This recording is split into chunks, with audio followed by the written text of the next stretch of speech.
Hello বন্ধুরা, আসসালামু আলাইকুম। কেমন আছেন আপনারা? আশা করছি ভালো আছেন। আজকে বারান্দার পুঁই শাকের ফল দিয়ে সাগরের মাছ আলু দিয়ে রান্না করতেছি।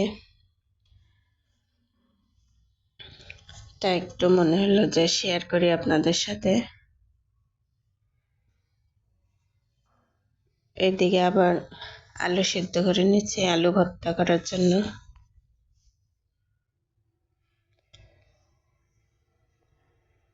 সাগরের মাছ পুঁই শাকের ফল দিয়ে বসাইছি, এটা প্রায় হয়ে আসছে।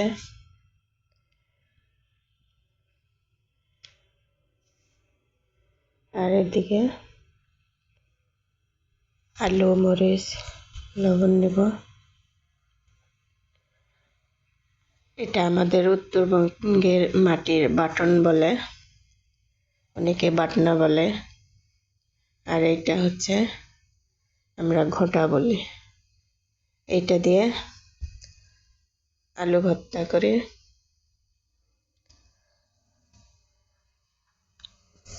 আলু ভর্তা, বেগুন ভর্তা, সব ধরনের ভর্তা এটাতে করা যায়। শিলপাটার থেকে এটা অনেক সুবিধাজনক, যে যখন যেখানে ইচ্ছা সেখানে নিয়ে যাওয়া যায়, হালকা পাতলা আছে এই জন্য। এদিকে আবার এটা মাছের তরকারি হয়ে আসছে, এইটা এখন নামিয়ে নিব।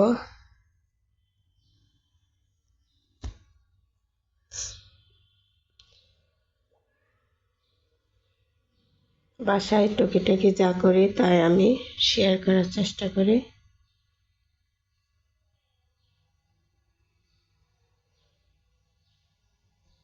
এখন ওইটা নামিয়ে নিচ্ছি।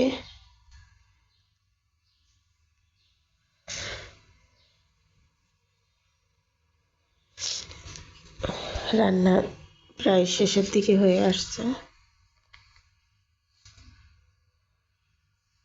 দুপুরের জন্য রান্না করতেছি আজকে, শুধু এই 2 পদেরই রান্না।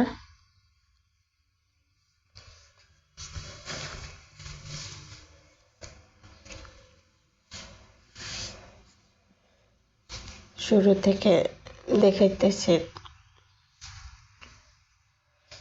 এজন্য একটু সময় লাগতেছে।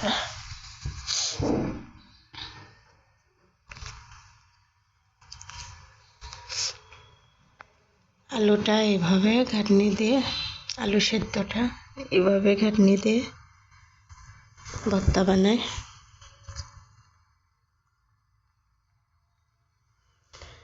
এবার পেঁয়াজ মরিচ সব সহকারে মিক্সড করে নিলাম।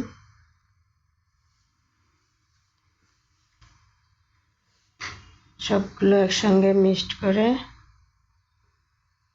ভালোভাবে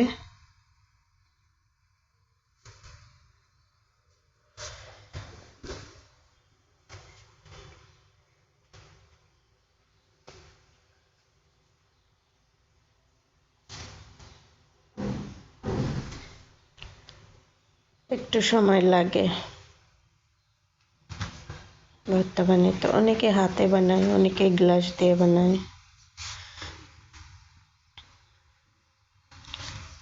যার যেমন সুবিধা হয়।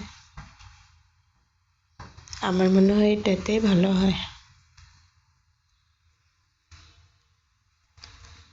ভালোভাবে সব মিশিয়ে নিয়ে তাতে সরিষার তেল দিয়ে দেব।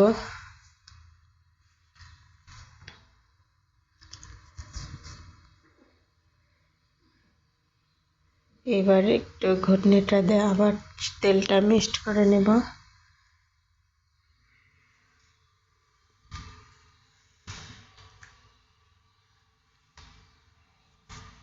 একটু মিক্সড করে নিয়ে আলুটা ভালোভাবে মিশিয়ে নিয়ে পরে হাত দিয়ে ভর্তাটা একটু মাখিয়ে নিয়ে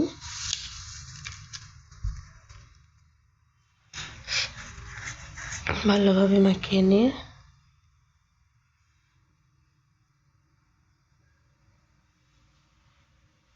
উঠাই নেব।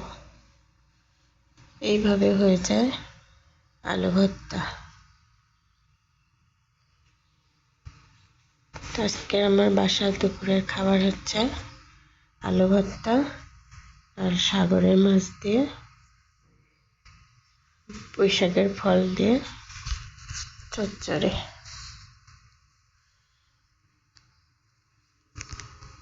এই হচ্ছে আমার দুপুরের খাবার। আল্লাহ হাফেজ।